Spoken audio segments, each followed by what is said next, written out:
Hello guys and welcome back to Wave of. Well, today I'm gonna show you pretty quickly how to customize your order processing, or basically processing of your order. So let's get started. Bottom left corner, settings in your Shopify admin. Press on it, guys. You need to stay in general settings. You can see below store details, store defaults, down below scroll, order ID, and here it is.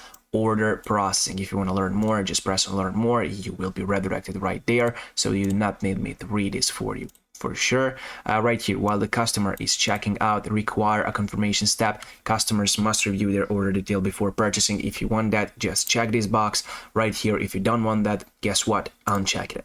After an order has been paid, right here, automatically fulfill the order's line items. Right here, automatically fulfill only the gift cards in the order. Don't fulfill any of the order's line items automatically. So select whatever suits you, whatever you use. If you select the first option, notify customers of their shipment, automatically fulfill all orders, even those with a high risk of fraud. So as I said, I don't want to change anything because I don't want to mess with this right here. But if you want to do that, here it is, order processing in general information in your settings. Give it a shot. Thank you for watching this video. Until the next time, goodbye.